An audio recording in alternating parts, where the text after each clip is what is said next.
Hello everyone, welcome to GK cafe. देखिए, इस video में डिस्कस करेंगे सितंबर प्लस अक्टूबर मंथ की करंट अफेयर। जैसा आप सभी जानते हैं, मैंने सितंबर मंथ की करंट अफेयर प्रोवाइड नहीं कराई थी। कई रीज़न थे जिसका मैंने आपको बताया था कि बहुत ज़्यादा बिजी टाइम शेड्यूल था मेरा, उस समय मेरे को टाइम बिल्कुल नहीं मिल रहा था। बट जो आप जानते हैं हर मंथ मैं प्रोवाइड कराता हूँ, बट कुछ ज़्यादा इस समय प्रॉब्लम हो रही थी, मेरी कुछ चीज़ें बहुत ज़्यादा ज़रूरी थी, इसलिए मैं नहीं दे के पाया था आपको सितंबर मंथ की। तो इसलिए मैं दोनों को कंपाइलेशन करके लेकर आऊँ कि जिससे जो बच्चे सितंबर मंथ का छोड़ दिया होगा जिन्होंने, उनके लिए बेनिफिशियल रहेगा। ठीक है, बाइलिंगुअल कंटेंट रहेगा फॉर एग्जामिनेशंस, चाहे आप कोई भी एग्जामिनेशंस की तैयारी कर रहे हैं, सभी के लिए बेनिफिशियल रहेगा। ठीक है, तो वीडियो को स्टार्ट करते हैं। देखिए, पहला क्वेश्चन क्या हमारा इंपॉर्टेंट क्वेश्चन है। 100% दोनों डोज का टीकाकरण करने वाला भारत का पहला जिला किस राज्य का है? Which state is the first district in India to vaccinate 100% of both the 2 doses, right. इसका राइट आंसर क्या हो जाएगा? फर्स्ट हो जाएगा इसका हिमाचल प्रदेश। ठीक है, अब देखिए हिमाचल प्रदेश है, हिमाचल प्रदेश का जिला पूछा जाएगा बेसिकली अगर देखें तो इसका हो जाएगा किन्नौर, राइट। किन्नौर का है ये जिला, कहाँ पर है? हिमाचल प्रदेश में किन्नौर। तो इसलिए आपको याद रखना है, स्टेट वाइज भी पूछा जा सकता है या जिला वाइज भी पूछा जा सकता है, जो दोनों डोजों को प्रोवाइड करा दिया गया उस जगह में, राइट। हिमाचल प्रदेश और चीज़ों से इंपॉर्टेंट है, जैसे कि आप सभी जानते होंगे हमारी वयस्क आबादी, ठीक है, जिसको एडल्ट कहा जाता है, वयस्क आबादी को पूरी तरीके से 100% एक तरीके से वैक्सीनेट करने वाला पहला स्टेट भी हमारा हिमाचल प्रदेश है। तो याद रखिएगा जो मैं आपको बता रहा हूँ। इससे अगर हम लिंक करके बताएं, जैसे मैंने आपको बताया था लगभग 2-3 महीने पहले की बात है कि 100% वैक्सीनेट होने वाला भारत का पहला गांव क्या नाम था? तो उसका नाम था वैयान गांव। ठीक है, वैयान विलेज भी ले सकते हैं, मैं हिंदी में भी लिख देता हूँ क्योंकि आपको मैंने बोला है कि बाइलिंगुअल कंटेंट है ये। तो ये याद रखिएगा कौन सा गांव है? वैयान गांव। और अच्छा, ये है कहाँ पर, ये भी पूछा जा सकता है।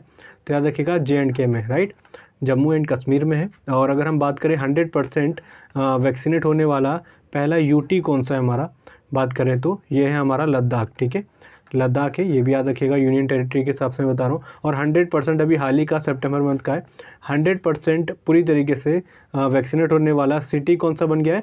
भुवनेश्वर बन गया है। ठीक है, उड़ीसा का भुवनेश्वर। तो ये भी याद रखिएगा, बहुत ज़रूरी चीज़ है। तो जो मैंने आपको बता दी, इनको आपको एटलीस्ट याद रखना है क्योंकि ये करंट के हिसाब से क्वेश्चन पूछे जाते हैं। अब और बात कर लेते हैं, जैसे अब बीमारी के बारे में बात चला तो याद रखिएगा, जैसे TB मुक्त फर्स्ट राज्य या यूनियन टेरिटरी पूछा जाएगा तो हमारा कौन सा बना है? लक्षद्वीप। ये आपको मैंने पहले भी कई बार बताया है शायद। ठीक है, लक्षद्वीप बना था। और अगर हम बात करें कि रेबीज़ मुक्त वाला फर्स्ट यूनियन टेरिटरी या कोई भी स्टेट कौन सा है, तो वो है गोवा। तो दोनों चीज़ें हमको याद रखनी है, गोवा और लक्षद्वीप के बारे में, राइट। तो ये चीज़ें हो गई हमारी। और अब देखिए, मैं कुछ आपको हिमाचल प्रदेश से रिलेटेड बता देता हूँ क्योंकि हिमाचल प्रदेश ज़रूरी है। एक स्टेट वाइज जितनी आपको होती है करंट अफेयर, उतनी कोशिश करिए कि आपको पता होनी चाहिए। ठीक है, तो हिमाचल प्रदेश के बारे में बात कर लेते हैं। देखिए, पहले हिमाचल प्रदेश के बारे में बताऊँ तो आयुष घर घर द्वार योजना, आयुष घर घर द्वार योजना, देखिए सेम एग्जैक्टली इंग्लिश में भी सेम है और हिंदी में भी यही है, आयुष घर घर द्वार योजना। ये थोड़ा सा मेरे हाथ में उंगली में प्रॉब्लम है, चोट लगी हुई है, तो आप थोड़ा इसको मैनेज कर लीजिएगा, राइटिंग में इशू आ रहा होगा। ठीक है, तो इसका कहाँ पर है? ये भी लॉन्च की गई थी, हिमाचल प्रदेश में की गई थी। और अभी हाल ही की बात है, अक्टूबर मंथ की है, कि दाल चीनी, जैसे कहते हैं दाल चीनी की खेती करने वाला भारत का पहला स्टेट कौन सा बन गया है? तो वो भी हिमाचल प्रदेश ही बन गया है। और आपको 2-3 महीने पहले मैंने आपको बताया था हींग की खेती करने वाला भी भारत का पहला स्टेट कौन सा था? हिमाचल प्रदेश ही था, राइट।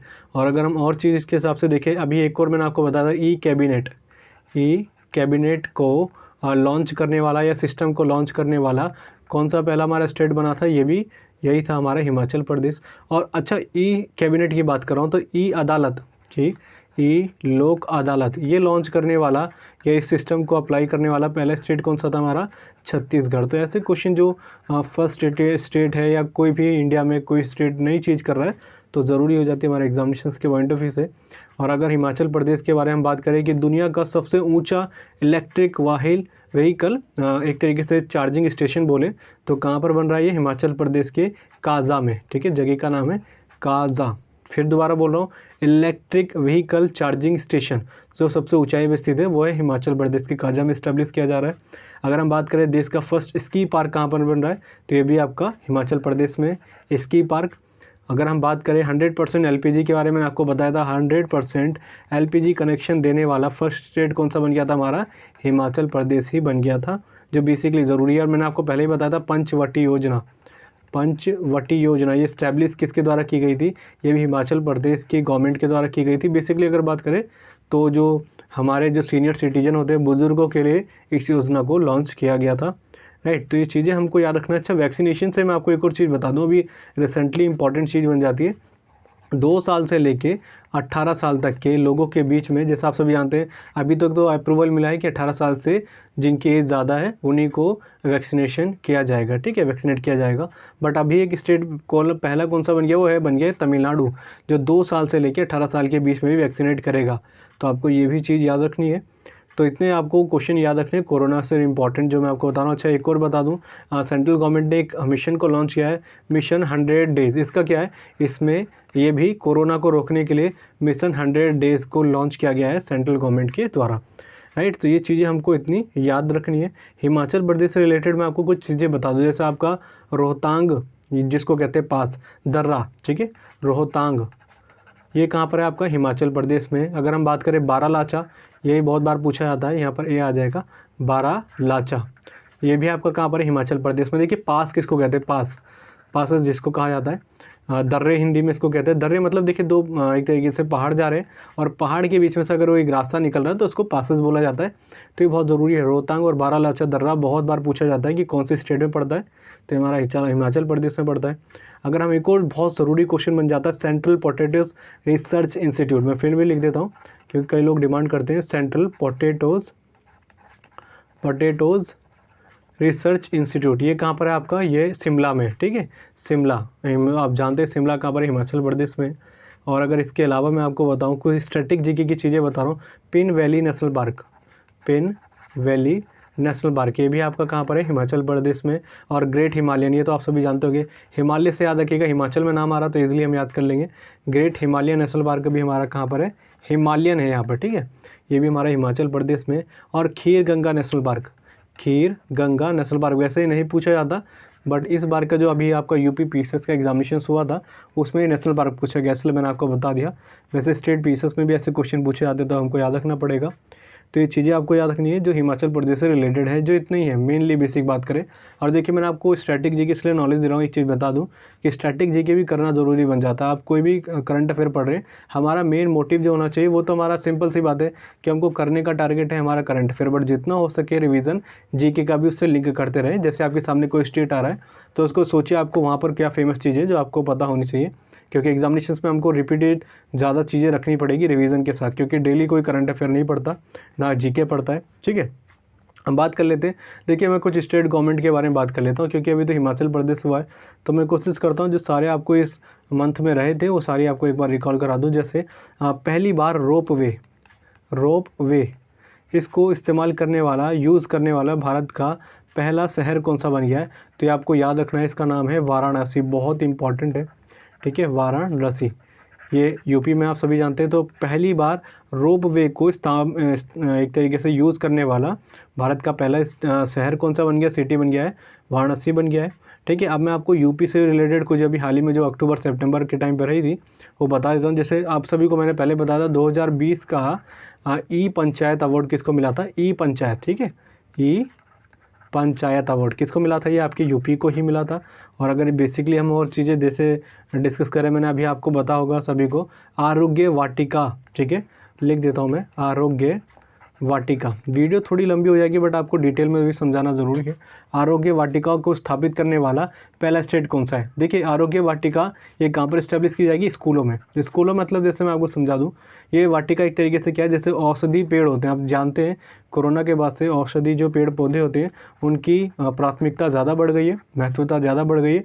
तो इसी को एक तरीके से ज़्यादा पैमाने करने के लिए इसको लॉन्च किया गया था उत्तर प्रदेश सरकार के द्वारा। तो पूछा जाएगा कि आरोग्य वाटिका ये एक तरीके से कहाँ पर स्थापित किया गया था, तो उत्तर प्रदेश के स्कूलों में इसको लॉन्च किया गया था, ठीक है। और अगर हम बात करें कि यूपी में फर्स्ट आयुष यूनिवर्सिटी कहाँ पर बनेगा, तो ये बनेगा आपके गोरखपुर में।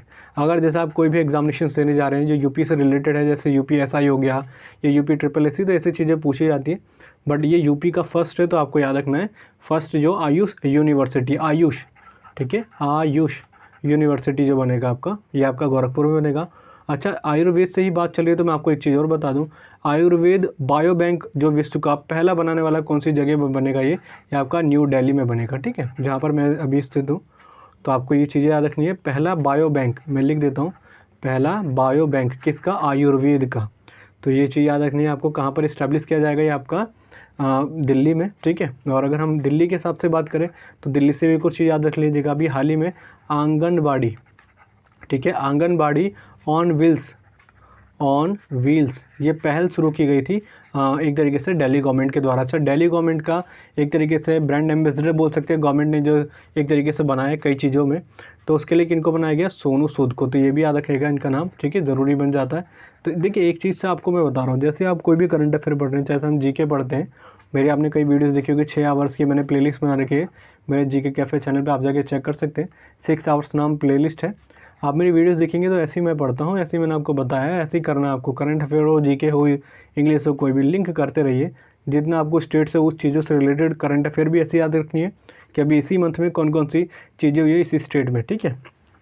हम बात कर रहे थे और चीज़ों के बारे में, जैसे ये तो मैंने आपको बता दी। औषधि से रिलेटेड बात कर लेते हैं, जो इनसे लिंक करना आवश्यक है। जैसे मैंने आपको बताया था घर घर औषधि योजना किसके द्वारा लॉन्च की गई थी, ये आपका राजस्थान गवर्नमेंट के द्वारा की गई थी, घर घर औषधि। अगर हम बात करें आयुष घर घर, ठीक है, मैं लिख देता हूँ आयुष घर घर द्वार योजना, द्वार है यहाँ पर, ठीक है, द्वारा लिख देता हूँ मैं, द्वार योजना, थोड़ा सा यहाँ पर दिक्कत हो रही है, द्वारा लिख देता हूँ आयुष घर घर द्वार योजना। ये किसके द्वारा लॉन्च किया गया था, हिमाचल प्रदेश के द्वारा। तो ये भी याद रखना है। देखिए जितना भी हो सकता है उनसे लिंक करते रहिए।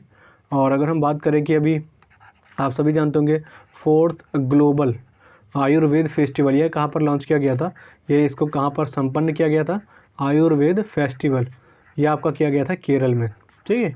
तो आयुर्वेद या आपके कोई भी इनसे रिलेशन बनता है तो आपको इतनी चीज़ें याद होनी चाहिए, जो हमारे लिए ज़रूरी बन जाता है। हम अभी किसके बारे में बात कर रहे थे, यूपी के बारे में। यूपी से मैं आपको कुछ चीज़ें बता रहा था। जैसे यूपी से मैं आपको एक और बताऊं, जैसे आज़ादी @75, ये आपने बहुत सुना होगा, अभी हाल ही में बहुत न्यूज़ में रहा है। एक्सपो, इसको प्रधानमंत्री नरेंद्र मोदी जी के द्वारा लॉन्च किया गया था। ये कहाँ पर लॉन्च किया गया था, तो लखनऊ में किया गया था, ठीक है, लखनऊ में इसको लॉन्च किया गया था। तो ये भी याद रखना। अच्छा, इसकी थीम भी पूछी जा सकती है। थीम इसकी क्या थी, new urban India, new urban India. तो ये भी याद रखिएगा थीम के हिसाब से। और बेसिकली अगर हम बात करें इसको इंग्लिश में बोलें तो आज़ादी @75 new urban India transforming urban landscape, ये था इसका पूरा एक तरीके से जो एक्सपो किया गया था आपके लखनऊ में, उत्तर प्रदेश के। और हम उत्तर प्रदेश की बात कर रहे हैं तो एक और चीज़ मैं आपको बता दूं, जैसे अभी उत्तर प्रदेश के रामपुर में विश्वकर्मा, ठीक है, विश्वकर्मा, इनका नाम आपने सुना होगा, विश्वकर्मा वाटिका स्थापित की जाएगी, ठीक है, स्थापित की गई। कहाँ पर की गई थी, रामपुर में। रामपुर कहाँ पर, आपका यूपी में। तो ये डायरेक्टली पूछा जाएगा कि कौन से स्टेट में की गई थी, तो आपके उत्तर प्रदेश में लॉन्च की गई थी ये, उत्तर प्रदेश में। अब है क्या, एक तरीके से जैसे आपके कोई भी होते हैं कारीगर, शिल्पकार, जैसे पत्थरों से मूर्तियाँ बनाना वगैरह, इन सभी को स्किलफुल करने के लिए, उनकी एक तरीके से कार्यकुशलता करने के लिए इसको लॉन्च किया जा रहा है, जिससे वहाँ पर उनके स्किल में डेवलपमेंट हो, ठीक है। तो ये यूपी में इसको लॉन्च किया गया था।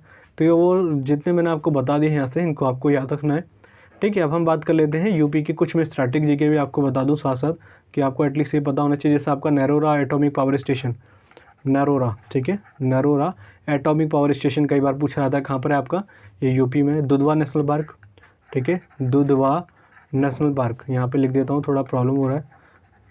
दुधवा नेशनल पार्क ये भी आपका कहाँ पर है, आपका यूपी में ही है। अगर हम बात करें पीलीभीत टाइगर रिजर्व, और ये करंट के हिसाब से भी इम्पॉर्टेंट है, मैंने आपको कई बार बताया पीलीभीत टाइगर रिजर्व।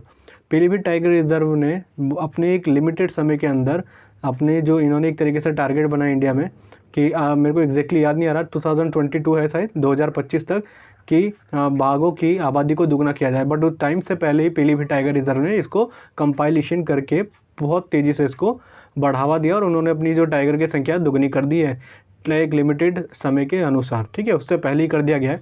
तो इसलिए याद रखिएगा पीलीभीत टाइगर रिजर्व आपका कहाँ पर है, यूपी में, उत्तर प्रदेश में। और अगर हम बात करें, जैसे मैंने आपको कई बार बताया, नवाबगंज और आपका चंद्रप्रभा वाइल्ड लाइफ सेंचुरी, दोनों कहाँ पर है, ये भी उत्तर प्रदेश में। नाम भी लिख देता हूँ, नवाबगंज और आपका चंद्रप्रभा वाइल्ड लाइफ सेंचुरी। ये जितनी चीज़ें आप लिंक करेंगे उतना बेनिफिशियल रहेगा। ये दोनों आपकी कहाँ पर है, यूपी में है। और हम बात कर रहे थे दिल्ली के बारे में, मैंने आपको कुछ चीज़ें बताई थी। चलिए दिल्ली की मैं आपको कुछ स्टैटिक जीके की चीज़ें बता दूं। जैसे कि देखिए दिल्ली में क्या क्या चीज़ें हैं आप जानते होंगे। हुमायूं का किला, एक बार एसएससी के CHSL 2017 में पूछा गया था कि हुमायूं के किले को किसके द्वारा बनाया गया था, मतलब आर्किटेक्ट कौन था, तो याद रखिएगा मिर्ज़ा घियास, ठीक है, मिर्ज़ा घियास ने इसको बनाया था, ठीक है। आर्किटेक्ट था, जैसे आप सभी जानते हैं उस्ताद अहमद लाहौरी, उसने ताजमहल को बनाया था, उसका आर्किटेक्ट था। तो आपको ऐसे याद रखना, हुमायूं का किला जो दिल्ली में स्टैब्लिश है उसको बनाया था मिर्ज़ा घियास ने। आप सभी जानते होंगे जैसे आपका राष्ट्रपति भवन हो गया, मैं इन सभी को लिख के दे देता हूँ क्योंकि कई बार पूछा जाता है। राष्ट्रपति भवन हो गया आपका, प्रेसिडेंट हाउस हो गया, राइट, संसद हो गया आपका, फिर आपका हो जाता है राष्ट्रपति भवन हो गया। अच्छा, इंडिया गेट भी याद रखिएगा, जो यहाँ की बहुत भव्य एक तरीके से आप बोल सकते हैं स्टैचू हैं या इमारतें हैं, ठीक है। तो जैसे इंडिया गेट हो गया, और आपका एक और है केंद्रीय सचिवालय, बहुत बार पूछा जाता है, तो इनके मैं आपको एक बार लिख के दे देता हूँ क्योंकि कई लोग मुझसे बोल रहे थे, हमें कन्फ्यूज़न हो रही थी। सचिव, यहाँ पर थोड़ा सा दिक्कत है, दोबारा लिख देता हूँ, सचिवालय, ठीक है। ये पूछा जाता है कि इन्होंने इसके आर्किटेक्ट कौन थे, तो याद रखिएगा उस समय ब्रिटिश हुकूमत के टाइम पे ही बना था। तो ये बोल सकते हैं, देखिए राष्ट्रपति भवन बनाया था हर्बर्ट बेकर ने, ठीक है, हर्बर्ट बेकर, और साथ में कौन थे, इनके साथ एक और पर्सन थे, कौन थे, एडवर्ड लुटियंस, ठीक है, या एडविन लुटियंस कह सकते हैं आप, लुटियंस मैं यहाँ पे लिख देता हूँ, लुटियंस, इन दोनों ने मिलकर बनाया था किसको, राष्ट्रपति भवन को। संसद की बात करें तो इन दोनों ने ही मिलकर बनाया था, बट इंडिया गेट का नाम आता है तो ओनली लुटियंस का नाम आएगा, इसने अकेले बनाया था, लुटियंस ने। और अगर हम केंद्रीय सचिवालय की बात करें तो इसको बनाया था अकेले हर्बर्ट बेकर ने। तो दोनों चीज़ें याद रखनी है। देखिए संसद में 2 सदन बैठते तो आपको याद रखने का तरीका हो जाएगा कि हर्बर्ट बेकर और लुटियंस ने मिलकर बनाया था। संसद की बात करेंगे तो ये बता दिया। राष्ट्रपति भवन भी एक तरीके से बोल सकते हैं, राष्ट्रपति भवन पूरी तरीके से संसद को कंट्रोल करने की पावर होती है, तो यह भी याद रखिएगा दोनों चीज़ों से कि हार्वर्ड बेकर और लुटियंस ने करा था। और इसके बाद हम इंडिया गेट, और इसके बाद तो मैंने आपको बताया दोनों एक अलग अलग तरीके से इमारतें हैं, तो इनको याद रखने में आसानी होगी, ठीक है। ये चीज़ें क्लियर हो गई होंगी जो जो मैंने आपको बता दिया। और अभी मैं यूपी के हिसाब से आपको कुछ और स्टैटिक जीके बता दूं, जैसे आपका कथक डांस फॉर्म हो गया, शौरा हो गया, नौटंकी हो गया। शौरा डांस बहुत बार पूछा जाता है, शौरा, नौटंकी, रासलीला, ये आपकी कहाँ की है, सारी ये यूपी में ही डांस फॉर्म किए जाते हैं। अच्छा, central institute for research on God, ठीक है, बकरी अनुसंधान एक तरीके से संस्थान कहा जाएगा, कहाँ पर है आपका, मथुरा में, ठीक है। और ज़्यादातर क्या होता है, जगह का नाम भी पूछ लिया जाता है, तो मखदूम में है। मखदूम कहाँ पर है, मथुरा में, ठीक है। बकरी रिसर्च इंस्टीट्यूट बोल सकते हैं, हिंदी में बोलेंगे बकरी अनुसंधान संस्थान बोल सकते हैं, कहाँ पर है आपका, मखदूम, मथुरा में। और अगर हम बात करें नेशनल शुगर रिसर्च इंस्टीट्यूट, तो ये भी आपका कहाँ पर है, कानपुर में। अगर हम बात करेंगे Indian Institute of Sugar Cane, ठीक है, शुगर केन, ठीक है, शुगर का भी यहाँ पर है और शुगर केन दोनों का रिसर्च इंस्टीट्यूट कहाँ पर आपका, यूपी में। अगर हम बात करें शुगर केन की तो ये आपका लखनऊ में। अगर हम उसके हिसाब से बात करेंगे कि चीनी का कहाँ पर है, तो आपका याद रखना है आपको कानपुर में। तो दोनों में अंतर नहीं होना चाहिए मेरे हिसाब से, राइट। अगर हम बात करेंगे देखिए शुगर केन ब्रीडिंग के बारे में, ब्रीडिंग मतलब प्रजनन, गन्ना प्रजनन केंद्र या संस्थान कहाँ पर है, आपका है कोयम्बतूर। कोयम्बतूर कहाँ पर पड़ता है आपका, ये पड़ता है आपका तमिलनाडु में, कोयम्बतूर, ठीक है। तो दोनों चीज़ें एक तरीके से मेरे हिसाब से आपको क्लियर होनी चाहिए।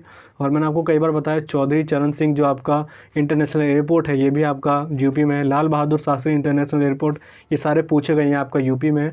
अगर हम बात करेंगे, मैंने आपको बताया था कुशीनगर इंटरनेशनल एयरपोर्ट बन गया है, वो पहले एक तरीके से डोमेस्टिक आप बोल सकते हैं एयरपोर्ट था, बट उसको इंटरनेशनल एयरपोर्ट में बदल दिया गया है, किसको, कुशीनगर को।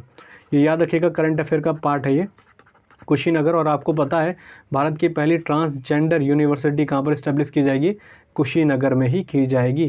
तो ये चीज़ें आपको याद हो गई होंगी जो मैंने आपको बता दी। और आप सभी जानते हैं सबसे ज़्यादा लोकसभा सीटें कौन से स्टेट की हैं, वो है आपकी उत्तर प्रदेश की।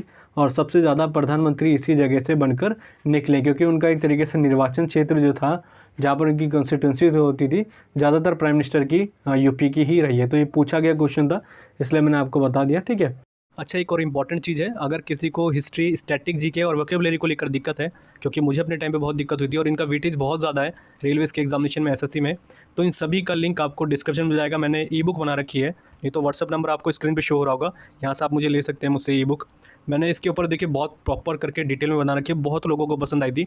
मैं ये बोलूँगा आपको लिसन पढ़ने की ज़रूरत नहीं, अगर आप इन टॉपिक को लेकर चल रहे हैं जो मैंने आपको इसके ऊपर बना रखी है, जैसे स्टैटिक जीके और हिस्ट्री। कई लोग बोल रहे हैं आगे बनाइए, तो मैं कोशिश करूँगा। तो याद रखिएगा, बहुत इंपॉर्टेंट है। मैंने सारे प्रीवियस ईयर्स एसएससी जो भी एग्जामिनेशन की आप तैयारी कर रहे हैं जिसमें स्टैटिक जीके और हिस्ट्री पूछी जाती है, ऑब्वियसली सभी पूछी जाती है, तो सभी के लिए इंपॉर्टेंट रहेगा। टॉपिक वाइज, स्टोरी वाइज और डिटेल में विद प्रीवियस ईयर्स मैंने आपको बता रखा है। तो आप इसका लिंक आपको डिस्क्रिप्शन में मिल जाएगा वीडियो के, नहीं तो नंबर आपको मैसेज में शो हो रहा होगा।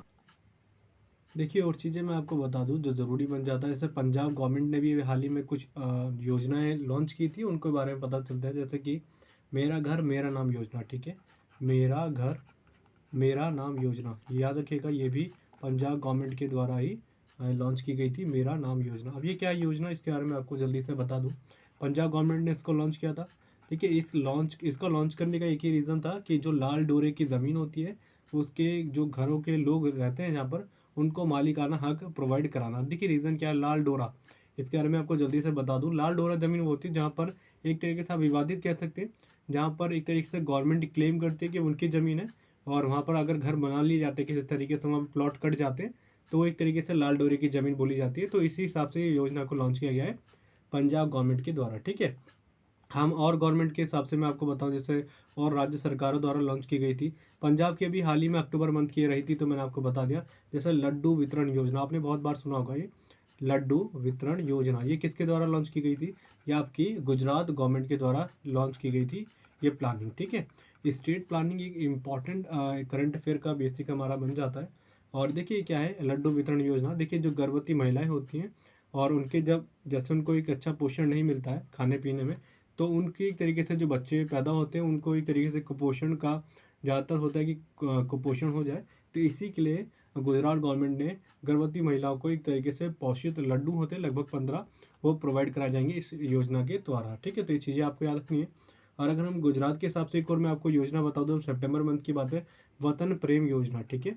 वतन प्रेम योजना ये भी आपने बहुत सुना होगा न्यूज़ में। तो ये भी लॉन्च की गई थी आपकी गवर्नमेंट, कौन सी, गुजरात गवर्नमेंट के द्वारा, राइट। तो आपको चीज़ मैं आपको गुजरात से रिलेटेड बता रहा हूँ, तो और फैक्ट बता दो जो ज़रूरी बन जाता है, जैसे कि national food security index, national food security index, इसमें क्या एक तरीके से जो फसाई निकालती है जिसको कहते हैं, ठीक है, ये फसाई, इसके बारे में आपको कई बार बता चुका हूँ, ये आगे बता भी दूंगा फुल फॉर्म के साथ, फिर दोबारा लिख देता हूँ मैं आपको, ठीक है, कई लोगों को यहाँ पर अगर प्रॉब्लम होगी तो। ये लॉन्च किया जाता है नेशनल फूड सिक्योरिटी इंडेक्स, ये लॉन्च इसमें फर्स्ट नंबर पे गुजरात रहा है, ठीक है, बड़े राज्यों की बात करेंगे तो। और अगर हम वैसे बोले छोटे राज्यों में फर्स्ट कौन रहा है, तो वो रहा है गोवा। और अगर हम यूटी के हिसाब से बताएं, यूनियन टेरिटरी के हिसाब से, तो आपका बना है JNK। तो आपको तीनों चीज़ें याद रखनी है। बड़े राज्य के हिसाब से बना है गुजरात, सेकंड नंबर पर अगर हम बात करें कि छोटे राज्यों में फर्स्ट कौन आया, तो गोवा बना है। और अगर हम यूटी की बात करें तो वो उसमें नंबर 1 पे आया है जम्मू एंड कश्मीर। अब देखिए इसके बारे में आपको जल्दी से बता देता हूँ, इसको क्या कहते हैं, फसाई को क्या कहा जाता है, food safety and standard authority of India, ठीक है। तो ये कई बार पूछा जाता है, और इसकी स्टैब्लिशमेंट हुई थी 2011 में, तो ये भी आपको याद रखना है। अब मैंने आपको बताया नेशनल फूड सिक्योरिटी इंडेक्स, अभी हाल ही में एक और फूड सिक्योरिटी इंडेक्स आया था, कौन सा आया था, वो बहुत बार पूछा गया था हमारे एग्जामिनेशन में, ग्लोबल फूड सिक्योरिटी इंडेक्स, ठीक है। यहाँ पर आ जाएगा ग्लोबल फूड सिक्योरिटी इंडेक्स, ये भी आप रखिएगा, फूड सिक्योरिटी इंडेक्स, ये किसमें भारत का रैंक क्या रहा है, तो भारत का रैंक रहा है 71वां। तो ये भी याद रखिएगा, ठीक है, इसलिए मैंने आपको याद करा दिया। हम बात कर रहे थे, देखिए फूड से रिलेटेड आ गए, तो ये क्वेश्चन बहुत पूछे आते हैं, जैसे कि बहुत बार पूछा आता है FAO, ठीक है, यहाँ पे लिख देता हूँ FAO, ये क्या है, फूड एंड एग्रीकल्चर ऑर्गेनाइजेशन, इसकी स्टेब्लिशमेंट पूछी आती है, तो 1945 में हुआ था। बहुत बार पूछा गया। एक और होता है world food program, world food, यहाँ पर थोड़ा सा दोबारा गलती हो गई, वर्ल्ड फूड प्रोग्राम, इसका स्टेब्लिशमेंट कब हुआ था, 1961 में। और ये जो जो ऑर्गेनाइजेशन है, ये सारी क्या है, एक तरीके से कैसा है पोषण मिल रहा है, या किस तरीके से फूड का प्रोडक्शन हो रहा है, या कहाँ पर डिस्ट्रीब्यूशन हो रहा है, इस पर नज़र रखती है। एक तरीके से इंटरनेशनल ऑर्गेनाइजेशन है ये दोनों, तो इनके सन भी आपको याद रखने हैं। और इन दोनों का हेडक्वार्टर एक ही जगह पे है, कहाँ पर है, रोम इटली में, ठीक है, रोम इटली में। अब इसको याद करने का तरीका मैं आपको बता देता हूँ। फूड मतलब होता है खाना, खाने से पहले हम सभी बोलते हैं कि भगवान का नाम लेना चाहिए, तो रोम मतलब क्या हो जाएगा, राम हो जाएगा, ठीक है, भगवान का। तो आपको ऐसे याद कर सकते हैं, इन दोनों का हेडक्वार्टर है रोम इटली में। और इटली से इडली भी याद कर सकते हैं आप, इडली एक तरीके से भोजन ही होता है। देखिए तो इंटरनेशनल की बात कर रहे हैं हम, अगर नेशनल लेवल पे बात करें, इंडिया में क्या करता है, तो देखिएगा फूड कॉरपोरेशन ऑफ इंडिया, इसका एस्टेब्लिशमेंट हुआ था 1965 में। ये भारत में देखता है कि किस तरीके से एक तरीके से वितरण हो रहा है, तो ये दोनों चीज़ें तीनों याद रखिएगा, और आप सभी जानते हैं, ठीक है। अच्छा, ये 1961 आ गया, तो ऐसा लिंक करके एक चीज़ बताऊँ, इस साल में क्या हुआ था, तो इस साल में हुआ था भारत में अर्जुन अवार्ड की स्टैब्लिशमेंट हुई थी, अर्जुन अवार्ड, ठीक है। ये मैं आपको कई बार बोलता हूँ, लिंक करके याद रखिए तो आपको बेनिफिट रहेगा। अर्जुन अवार्ड हो गया तो आपको तुरंत ये याद आना चाहिए कि द्रोणाचार्य अवार्ड की स्टैब्लिशमेंट कब हुई थी, 1985। ये क्वेश्चन बहुत बार पूछे गए, इसलिए मैंने आपको बता दिया, ठीक है, तो ये याद रखिएगा। और हम गुजरात की स्टैटिक चीज़ें जल्दी से मैं आपको बता दूं, क्योंकि ये भी पूछा जाता है। गिर नेशनल पार्क, ये आपका कहाँ पर है, गुजरात में। यहाँ पर एशियन लाइन बहुत बार पूछे जाते हैं कि कौन से नेशनल पार्क में पाई जाती है, तो आपका गिर नेशनल पार्क है। यहाँ पर एक और है ब्लैक बक नेशनल पार्क, ठीक है, ब्लैक बक नेशनल पार्क, ये भी आपका कहाँ पर पड़ता है, एक तरीके से गुजरात में पड़ता है। वनसडा नेशनल पार्क, ठीक है, वनसडा नेशनल पार्क बहुत बार पूछा गया कहाँ पर पड़ता है, ये भी आपका गुजरात में है। मरीन नेशनल पार्क, ये भी आपका कहाँ पर है, गुजरात में ही है, मरीन नेशनल पार्क। तो चारों याद रखिएगा, गिर, ब्लैक बक, वनसडा, और तीसरा आपका चौथा हो जाएगा मरीन नेशनल पार्क। ये सारे आपके कहाँ पर है, गुजरात में है, राइट। और एक और चीज़ मैं आपको बता दूँ, काकरा पार, काकरा पार जो आपका है न्यूक्लियर पावर प्लांट, ये भी आपका कहाँ पर है, गुजरात में ही है। तो कई बार पूछा गया है। मंदिर में बात करेंगे तो यहाँ पर सोमनाथ टेम्पल है, बहुत फेमस, आप सभी जानते होंगे। और मोटेरा स्टेडियम आप सभी जानते हो, इसका नाम अभी हाल ही में बदल दिया गया था प्रधानमंत्री नरेंद्र मोदी जी के नाम पर, ठीक है। मोटेरा स्टेडियम, ये भारत का सबसे बड़ा क्रिकेट स्टेडियम है, तो विश्व का भी बोल सकते हैं सबसे बड़ा क्रिकेट स्टेडियम कौन सा हो जाएगा, मोटेरा स्टेडियम। और आपको मैंने अभी करंट अफेयर के हिसाब से बताया था, अरुण जेटली जी के नाम पे फिरोज शाह कोटला जो दिल्ली पे एक स्टेडियम है, फिरोज शाह कोटला, उसका नाम बदल दिया गया है किनके नाम पे, अरुण जेटली के नाम पे। और अम्बाला बस स्टैंड, उनका नाम किनके नाम पे बदला गया था, स्वर्गीय सुषमा स्वराज जी के नाम पे, ठीक है। तो ये चीज़ें आपको याद रखनी है कि किस किस तरीके से पूछे जा रहे हैं हमारे एग्जामिनेशंस में, आपको करंट वाइज भी इसको लिंक करके रखना है। अच्छा, मैं आपको फूड से बता रहा था, एक और चीज़ अभी हाल ही में एक इंडेक्स आया, ये नॉर्मली सभी को पता चल गया होगा, ग्लोबल हंगर इंडेक्स 2021। इसमें भारत की रैंक क्या रही है, याद रखिएगा जरूर, 101 रही है, और बहुत ही गंदी रैंक है। टोटल 116 देश थे और इसमें भारत की रैंक आई है 101। और सबसे बड़ी बात है, पाकिस्तान, श्रीलंका जो हमारे नेबरिंग कंट्री है, उसमें उनकी पोजीशन भारत के मुकाबले अच्छी है, ठीक है। तो ये गलत है एक तरीके से, इसमें इंडिया का अच्छा रिजल्ट होना चाहिए। अगर हम 2020 की बात करें तो भारत का एक तरीके से रिजल्ट था 94 था, ठीक है, 94 नंबर पे था। बट अब कहाँ पर पहुँच गया, 101 नंबर पे भारत पहुँच गया ग्लोबल हंगर इंडेक्स में। और ये चीज़ें हो गई जो जो मैंने आपको यहाँ से बता दी, क्वेश्चन यही बनते हैं। अगर मैं आपको एक और चीज़ बता दूँ, गुजरात से रिलेटेड अभी हाल ही में करंट में रही थी, लाइव स्ट्रीमिंग जो कार्रवाई होती है एक तरीके से कोर्ट की कार्रवाई, वो यूट्यूब पर लाइव स्ट्रीमिंग करने वाला पहला स्टेट कौन सा बन गया है, तो वह है आपका गुजरात, ठीक है। लाइव स्ट्रीमिंग वो भी यूट्यूब में, ठीक है। तो ये याद रखिएगा, यूट्यूब में करने वाला पहला एक तरीके से हाई कोर्ट कहाँ का हो गया, ये आपका गुजरात का हो गया। और यूट्यूब के बारे में आपको बता चुका हूँ कई बार, यूट्यूब की इस्टेब्लिशमेंट हुई थी 2005 में, और आपका मैंने आपको फेसबुक से बताया था 2004 में हुआ था, ठीक है। और आपका फिर इसी तरीके से आप याद रखिएगा ट्विटर, इसकी हुई थी 2006 में, ठीक है। और मैंने आपको बता दिया था इसके जो संस्थापक थे मार्क जुकरबर्ग, सभी जानते होंगे, यूट्यूब के जावेद करीम, ठीक है। इन सभी को लिंक करते रहे, आप करंट भी पढ़ रहे हैं, जीके भी पढ़ते रहिए। ट्विटर को करा था जैक डॉर्सी ने, जैक डॉर्सी ने, राइट। तो ये चीज़ें आपको याद रखनी है। अब हम और बात कर लेते हैं जिससे अलग थोड़ी सी चीज़ें, जैसे मैंने आपको मोबाइल के बारे में बताया, मोबाइल बोल रहा हूँ मैं आपको, हाई कोर्ट के बारे में बताया कि हाई कोर्ट एक तरीके से लाइव स्ट्रीमिंग यूट्यूब पे करने वाला पहला हाई कोर्ट बन गया है गुजरात का। अभी मैंने आपको बताया था मोबाइल कोर्ट यूनिट शुरू करने वाला पहला राज्य कौन सा बन जाएगा, हमारा बन गया है उत्तराखंड। मोबाइल कोर्ट यूनिट, ठीक है, कोर्ट यूनिट को लॉन्च करने वाला पहला स्टेट बन गया है आपका यूके, जिसको कहते हैं उत्तराखंड। तो ये चीज़ें आपको याद रखनी है। और अभी एक और बता दूं, यहीं से मुझे याद आ रहा, ऑक्सीजन पार्क को स्थापित किया जाएगा, ऑक्सीजन पार्क बनाया जाएगा कहाँ पर, ये बना जाएगा आपके त्रिपुरा में। ये ज़रूरी इंपॉर्टेंट बन जाता है। ऑक्सीजन पार्क क्या है, देखिए जैसे आप सभी जानते होंगे, जो एक तरीके से इसमें इसको लॉन्च इसलिए किया जा रहा है, पार्क इसलिए बनाया जा रहा है कि जो जिन्होंने वनों की रक्षा करने के लिए, पेड़ पौधे की रक्षा करने के लिए शहीद हो गए, जिन्होंने अपनी जान एक तरीके से गंवा दी थी, उन्हीं के लिए त्रिपुरा गवर्नमेंट द्वारा ये पार्क को स्टैब्लिश किया जा रहा है, ऑक्सीजन पार्क को। तो ये पूछा जा सकता है किस लिए किया जा रहा है। तो ये सब चीज़ें इंपॉर्टेंट थी जो मैंने आपको बताई। देखिए कोर्ट के बारे में आ रहा था, तो एक और चीज़ याद रखिएगा, भारत का सबसे पुराना हाई कोर्ट कौन सा है, कलकत्ता हाई कोर्ट है, जिसको 1862 में बनाया गया था। और अगर हम बात करें टोटल हाई कोर्ट कितने, एनटीपीसी में पूछा गया था 25 हाई कोर्ट है, राइट। और अगर मैं एक चीज़ बता दूं, कई लोग कंफ्यूज होते हैं, मैंने एक चीज़ बताई थी आपको हाई कोर्ट के बारे में। देखिए सुप्रीम कोर्ट में एक तरीके से पहली महिला चीफ जस्टिस कौन है, तो आज तक कोई बनी नहीं है, याद रखिएगा, कई लोग कन्फ्यूज़ होते हैं। हाँ, अगर बोला जाएगा सुप्रीम कोर्ट में जज कौन बनी थी पहली महिला, मैं चीफ जस्टिस की बात नहीं कर रहा हूँ, ये आप याद रखिएगा, मैं बस ओनली जज की बात कर रहा हूँ, तो उनका नाम था फातिमा बीवी, ठीक है। तो लोग बहुत कंफ्यूज होते हैं कि अब पहली चीफ जस्टिस कौन सी, आज तक कोई बनी नहीं है महिला में सुप्रीम कोर्ट में चीफ जस्टिस। हाँ, अगर बात करें हाई कोर्ट में बनी है चीफ जस्टिस, ठीक है, हाई कोर्ट में कौन बनी है, तो लीला सेठ बनी है, ये मैं आपको कई बार बता चुका हूँ। लीला सेठ कहाँ पर, हिमाचल प्रदेश में, ठीक है। अगर हम बात करें एक तरीके से हाई कोर्ट में जज कौन बनी है, ये तो मैंने बोला चीफ जस्टिस। अगर हाई कोर्ट में जज बनने वाली पहली महिला कौन बनी है, तो उनका नाम था अन्ना चांडी। तो ये तीनों चीज़ें आप याद रखिएगा, बहुत कंफ्यूज क्रिएट करता है, इसलिए मैंने आपको बता दिया, क्योंकि पिछली बार कमेंट बहुत थे। राइट। तो इतने क्वेश्चन आपको यहाँ से याद रखने हैं। नेक्स्ट क्वेश्चन की तरफ बढ़ते हैं। नेक्स्ट क्वेश्चन क्या हमारा, हाल ही में जापान के नए प्रधानमंत्री कौन बने हैं? Recently who has been become the new prime minister of Japan? Right answer क्या हो जाएगा? फर्स्ट हो जाएगा फूमियो किशिदा बने, ठीक है। और फेमस पर्सनैलिटी है। देखिए मैं आपको ये चीज़ें बोलता हूँ, देखिए आपको उन्हीं अपॉइंटमेंट को याद रखना है। वैसे बेसिकली हमको अपने कंट्री की बात करनी है, जो भी हमारी कंट्री के फेमस अपॉइंटमेंट हुए, बट हमको उन चीज़ों की याद रखनी है जो हमारे नेबरिंग कंट्री है, और दूसरी जो हमारे देश के साथ ज़्यादा उसका रिलेशन है, ठीक है। फेमस कंट्रीज़ के बारे में, जैसे यूएसए हो गया, जापान हो गया, और ऐसी छोटी छोटी कंट्री की आपको ज़्यादा प्राइम मिनिस्टर या प्रेसिडेंट याद करने की ज़रूरत नहीं है। बहुत बड़ा वर्ल्ड है, कितनों को याद रखेंगे, इसलिए मैंने जापान की बताया आपको। तो कौन हो जाएंगे? फूमो किशिदा बने हैं, जो अभी हाल ही में बने, ठीक है। अब हम देख लेते हैं जो अभी हाल ही में बहुत से अपॉइंटमेंट हुई है, अक्टूबर और आपके सितंबर की बात। तो ये हैं आपके सारे अपॉइंटमेंट, ठीक है। तो पहले यहीं की तरफ देखते हैं, ये हमारे कौन से हो जाएंगे?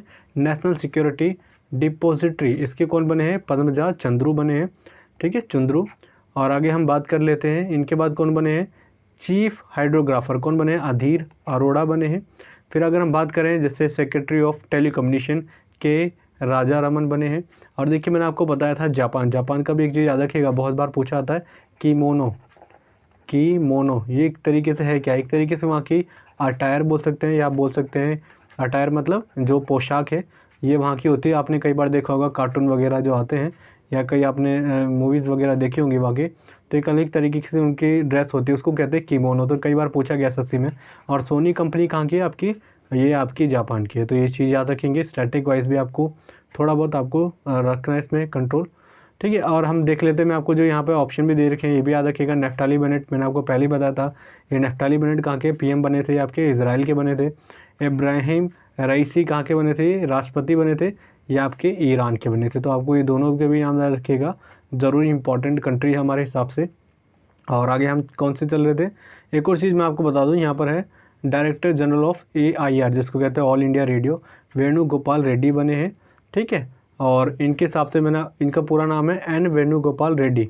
और AIR ये भी पूछा आता है कि ऑल इंडिया रेडियो की इस्टेब्लिशमेंट कब हुई थी? 1936 में हुई थी, अगर हम बात करें तो। बट इसको देखिए, इसका नाम बाद में रख दिया गया था आकाशवाणी, आपने कई बार सुना होगा। कब रखा था? 1957 में इसका नाम कर दिया गया था आकाशवाणी। और बस आपको ये चीज़ याद रखनी है। अब देखिए जैसे AIR हो गया, ऑल इंडिया रेडियो, आपने कई बार मैंने आपको बताया 1982 के टाइम पे कलर्स टीवी को लॉन्च किया गया था। कलर्स टीवी मतलब रंगीन टीवी भारत में आए थे, वो 1982 के टाइम पीरियड में आए थे, जिस समय हमारे यहाँ सेकंड एशियन गेम्स हुए थे। ये मैं आपको कई बार बता चुका हूँ। पहली बार एशियन गेम्स हुए थे 1951 में, कहाँ पर हुए थे? दिल्ली में। सेकंड भी आपका दिल्ली में हुआ था, बट हुआ था 1982 में। तो ये चीज़ आपको याद रखना है। अगर हम और बात कर लेते हैं, जैसे ये तो आपके हो गए जो चीज़ें ज़रूरी थी, ठीक है। आगे हम देख लेते हैं कौन से हैं। इसके बाद हम देख लेते हैं इंडियन वेट लिफ्टिंग फेडरेशन के प्रेसिडेंट कौन बने हैं? तो ये बने हैं आपके सहदेव यादव, पूरा नाम है इनका। तो ये इतना याद रखेंगे। और मैं आपको 2-3 अपॉइंटमेंट अभी हाल ही के बता दूं जो आपको एटलीस्ट याद होने चाहिए। राष्ट्रीय महिला आयोग की अध्यक्ष को बनी थी रेखा शर्मा, ठीक है। इनका नाम जरूर याद रखिएगा। ये इस कुछ एग्जामिनेशन हुए थे अभी हाल ही के, उनमें पूछा गया था, इसलिए मेरे दिमाग में था कि मैं आपको बताऊँगा रेखा शर्मा। हालाँकि मैं आपको कई बार बता चुका हूँ, ठीक है। और जैसे बोल सकते हैं राष्ट्रीय महिला आयोग को इंग्लिश में क्या जाएगा? National women commission. तो आपको ये चीज़ याद रखनी है। और अभी मैं एक और बता दूं, बहुत इंपॉर्टेंट अपॉइंटमेंट हुई थी नेस्कॉम की अभी फर्स्ट महिला अध्यक्ष बनी थी। कौन बनी थी? रेखा मेनन। तो इनके नाम में बहुत कन्फ्यूज़न होती है, वो रेखा शर्मा है और ये रेखा मेनन है, तो आपको दोनों में कन्फ्यूज़न नहीं होती। और नेस्कॉम की एस्टेब्लिशमेंट हुई थी 1988 में, 1988 में हुई थी नेस्कॉम की। और नेस्कॉम की फुल फॉर्म भी याद रखिएगा, national association of software and service company, ठीक है। मैं आपको फिर बता देता हूँ, national association of software and service company. तो आपको ये चीज़ याद रखिएगा, कई बार पूछा जाता है हमारे एग्जामिनेशंस में कि नेस्कॉम की एस्टेब्लिशमेंट कब हुई थी और इसकी फुल फॉर्म क्या है। तो ये हो गया। और मैंने आपको बता दिया इंडियन वेट लिफ्टिंग फेडरेशन के प्रेसिडेंट बने हैं सहदेव यादव। और एक ही याद रखिएगा, इंटरनेशनल वेट लिफ्टिंग फेडरेशन का हेडक्वार्टर पूछा आता है, तो याद रखिएगा ये है लॉजेन स्विट्ज़रलैंड में, ठीक है, लॉजेन स्विट्ज़रलैंड में है। आगे की तरफ देख लेते हैं, आगे क्वेश्चन कौन सा है हमारा, आगे मतलब और कौन कौन सी अपॉइंटमेंट हुई है हमारे यहाँ। अब कौन बने हैं देख लेते हैं appointment. All India management association के चेयरमैन कौन बने हैं? CK रंगनाथन बने हैं, ठीक है। अब इंडिया आ गया तो एक को याद रखिएगा, इंडियन खो खो फेडरेशन के अध्यक्ष बने थे अभी हाल ही टाइम पे। मैंने आपको बताया था क्या नाम था उनका? सुधांशु मित्तल नाम था, ठीक है, सुधांशु मित्तल। हम बात कर लेते हैं आगे की तरफ, क्या है? DG बने, डायरेक्टर जनरल ऑफ NCC। इसके कौन बने हैं? गुरुपीर पाल सिंह, ठीक है। और ये एनसीसी की कई बार पूछी जाती है कि एनसीसी की फुल फॉर्म क्या है, तो नेशनल कैडेट कोर मैं लिख देता हूँ, क्योंकि मैं खुद जब कई लोग बोलते थे, जैसे मैं वीडियोस देखता था तो मुझे समझ नहीं आता था, नेशनल कैडेट कोर, ठीक है। तो ये आपको याद रखना इसकी फुल फॉर्म है। और अगर हम बात करें कि कॉप्स है यहाँ पे, ठीक है, कॉप्स है, ये कॉप नहीं कॉप्स है, और इसकी स्टैब्लिशमेंट हुई थी 1948 में हुई थी, तो आपको ये चीज़ याद रखनी है। और फिर इसके बाद आगे बढ़ते हैं। अच्छा, अभी ये तो हो गया आपके एनसीसी के डायरेक्टर जनरल बने। अभी मैंने आपको कुछ समय पहले बताया था बीएसएफ के भी बने थे। कौन बने थे बीएसएफ के? पंकज कुमार सिंह, तो इनका नाम याद रखेंगे आप, पंकज कुमार सिंह, सुपर इम्पॉर्टेंट नाम है बीएसएफ। और बीएसएफ की एस्टेब्लिशमेंट कब हुई थी? 1965 में, 1965 में हुई थी बीएसएफ की। और इसका कई बार मोटो पूछा जाता था, याद रखिएगा, duty unto death, duty unto death, ठीक है। तो इसका मोटो बहुत बार हमारे एग्जामिनेशन में पूछा गया, तो मैंने आपको बीएसएफ का भी बता दिया। आगे बढ़ते हैं, आगे की तरफ देख लेते हैं। British high commissioner of for one day in India कौन बने हैं? अदिति महेश्वरी, ठीक है, ये बनी है। इनसे पहले मैं आपको एक चीज़ बता दूं, इससे पहले अभी एक और मेरे को अभी हाल ही में आ रहा है, इथियोपिया के भी हाल ही में कौन बने थे? 2037 के जो नोबेल पुरस्कार थे वो पीएम बने। कौन बने हैं? अभी अहमद, याद रखिएगा उनका नाम, ठीक है, अभी अहमद। देखिए मैं आपको एक चीज़ बोलता हूँ, करंट अफेयर पढ़ रहे हैं बट न्यूज़ के साथ भी अपडेट रहिए। जैसा आप न्यूज़पेपर वगैरह पढ़ रहे हैं तो ये पूछा जाता है। तो इथियोपिया के पीएम बने थे, कौन बने? अभी अहमद। और आप सभी को मैंने बताया था 2019 के टाइम पे, जब मैं आपको एक बहुत बड़ी वीडियो मैंने प्रोवाइड कराई थी साल भर की, तो उसमें मैंने बताया था 2019 के शांति नोबेल पीस प्राइज़ के इनको एक तरीके से इनको मिला था, ठीक है। और 2020 का शांति का नोबेल पुरस्कार किनको मिला था? तो WFP, वर्ल्ड फूड प्रोग्राम को। और सबसे ज़्यादा जो ऐसी संस्था कौन सी है जिसको सबसे ज़्यादा नोबेल प्राइज़ मिला है शांति में? किसको मिला है? मैंने आपको कई बार बताया, रेड क्रॉस, ठीक है, जिसकी स्थापना करी थी हेनरी ड्यूनेंट ने करी थी। कब की थी? 1863 में। और इनको भी इसी के स्थापना करने के लिए इनको एक नोबेल शांति पुरस्कार से सम्मानित किया गया था। बेसिकली बात करें तो रेड क्रॉस को 4 अवार्ड मिले हैं, वो भी शांति के। बट अगर हम बात करें इंडिविजुअली संस्था को कितने मिले, तो 3 मिले। तो ये भी कई बार एग्जामिनेशन में रिपीट होता है, ठीक है। और हम कहाँ की तरफ चल रहे थे? हमारा था British high commissioner for one day in India, तो अदिति महेश्वरी बनी थी। और अब एक दिन के हिसाब से मैं आपको बता दूं, एक दिन के हिसाब से मैंने बताया था उत्तराखंड की सीएम भी बनी थी। कौन बनी थी? सृष्टि गोस्वामी, तो इनका नाम भी याद रखिएगा। और अभी मैं आपको हाल ही की कुछ बता देता हूँ, जैसे अभी असम राइफल की महानिदेशक बने हैं। कौन बने हैं? उनका नाम याद रखिएगा, बहुत इंपॉर्टेंट नाम है, प्रदीप चंद्र नायर। देखिए कई चीज़ मैं पीडीएफ में प्रोवाइड करा देता हूँ बट मुझे उस समय याद नहीं आती, जब वीडियो प्रोवाइड करा रहा हूँ तो मुझे अपॉइंटमेंट भी याद आ गई। तो असम राइफल के बने हैं। और असम राइफल की स्थापना कब हुई थी? तो याद रखिएगा 1835 में, ठीक है, 1835, 1835 में असम राइफल की स्थापना हुई थी। तो इसके महानिदेशक कौन बने? प्रदीप चंद्र नायर बने। और जैसे मैंने आपको कई बार बताया NHAI, ठीक है, national highway authority of India, इसके अभी कौन अध्यक्ष बने थे? अरमान गिरिधर बने थे। तो इनका भी नाम याद रखिएगा। और NHAI की स्थापना भी हुई थी 1988 में, जैसे आपकी NASSCOM में हुई थी। ये ऐसे याद रखिएगा, ऐसे लिंक करते रहेंगे तो प्रॉब्लम मुझे नहीं लगता आपको ज़्यादा होगी। अब हम बात कर लेते हैं औरों के बारे में, जैसे कि दिल्ली यूनिवर्सिटी के अभी चांसलर बने, कुलपति बने। कौन बने? योगेश सिंह बने, ठीक है, योगेश सिंह। इतनी इंपॉर्टेंट अपॉइंटमेंट है, फिर मैं आपको बता देता हूँ। योगेश सिंह बने हैं किसके? दिल्ली यूनिवर्सिटी के चांसलर कुलपति। और अभी मैंने आपको 2-3 महीने पहले बताया था दिल्ली यूनिवर्सिटी जो स्पोर्ट्स यूनिवर्सिटी है उनकी वाइस चांसलर बनी थी। कौन बनी थी? कर्णम मल्लेश्वरी, जिनके बारे में आपको बताया था मैंने कि वेट लिफ्टिंग में 2000 सिडनी ओलंपिक जो था, 2000 सिडनी ओलंपिक, उसमें ओलंपिक में मेडल लेने वाली पहली महिला प्लेयर थी, ठीक है। कौन थी? कर्णम मल्लेश्वरी। और कौन से स्टेट की है वो? आंध्र प्रदेश की है। और आंध्र प्रदेश की एक और फेमस पर्सनैलिटी है, कौन है वो? हमारी कोनेरू हम्पी, जिनको मैंने आपको बताया था, जिनका संबंध भी किससे? चेस से है, ठीक है, चेस। तो ये कई बार हमारे एग्जामिनेशन में रिपीट करता है, तो आपको याद रखना है। हम एक दिन वाला हमने पढ़ लिया। अब है वर्ल्ड स्टील एसोसिएशन के चेयरमैन कौन बने? सज्जन जिंदल बने, ठीक है, सज्जन जिंदल बने। तो इनका नाम भी याद रखना है आपको।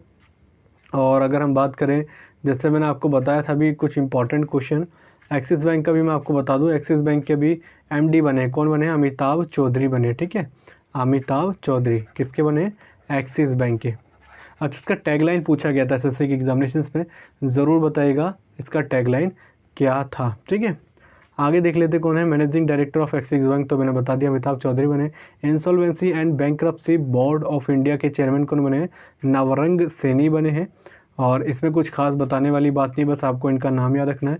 और अभी मैं आपको एक और चीज़ बता दूं, जैसे national commission for protection of child right, इसके भी कोई बने थे, चेयरमैन बने थे, कौन बनी थी, प्रियांक कांगो, ठीक है, प्रियांक कानूंगो ये बनी थी, किसके बनी थी मैं आपको बता दूं, national commission for protection of child right, ठीक है, कमिश्नर बोल सकते हैं आप या चेयरमैन बोल सकते हैं, प्रियांक बनी थी कानूंगो। बट इतने इंपॉर्टेंट अपॉइंटमेंट इसलिए मैंने आपको ऊपर बता दिया, जो हमको याद भी कर सकते हैं इतनी, बट नहीं पूछा जाता हमारे एग्जामिनेशंस में, ठीक है। और अब बाकी और कौन कौन से रह गए हैं आपके, अगला है chairman of association of mutual fund in India, ये ज़रूरी इंपॉर्टेंट है, याद रखिएगा कौन बने हैं, बाला सुब्रमण्यम बने, इनका पूरा नाम है ए बाला सुब्रमण्यम। तो ये चीज़ें याद रखनी है हमको जो हमारे एग्जामिनेशन के लिए इंपॉर्टेंट है। एक सुपर इंपॉर्टेंट और चीज़ मैं आपको बता दूं, भारत की पहली महिला चीफ जस्टिस बनेंगी, पूरा 100% चांस है कि बनेंगी। नाम क्या उनका, BV नागरत्न, ठीक है, क्या नाम है, BV नागरत्न, तो इनका नाम याद रखिएगा। और लगभग 2027 के आसपास बन जाएगी ये। और मैंने आपको पहले ही बोला था कि अभी तक कोई भी चीफ जस्टिस सुप्रीम कोर्ट में नहीं बनी है, तो इनके बनने के पूरे चांसेस हैं। और बस इनका याद रखिएगा, अभी हाल ही में आप सभी जानते हैं NV रमन्ना जो बने हैं, NV रमन्ना कौन है, हमारे चीफ जस्टिस ऑफ इंडिया है सुप्रीम कोर्ट के प्रेजेंट टाइम में। तो ये भी चीज़ें आपको याद रखनी है। और आपको मैं ऑलरेडी कई बार बता चुका हूँ, 9 जजों की पीठ जो एक तरीके से कह सकते हैं शपथ दिलाई गई अभी हाल ही में, तो 9 लोगों को इन्होंने शपथ दिलाई थी, इन्होंने ही दिलाई थी अपने साथ, ठीक है। तो ये चीज़ें आपको याद रखनी है। आगे की तरफ बढ़ते हैं। नेक्स्ट क्वेश्चन क्या हमारा, my life in full work family and our future, पुस्तक के लेखक कौन है, who is the author of the book my life in full work family and our future. बहुत सुपर पर्सनैलिटी इंपॉर्टेंट है ये।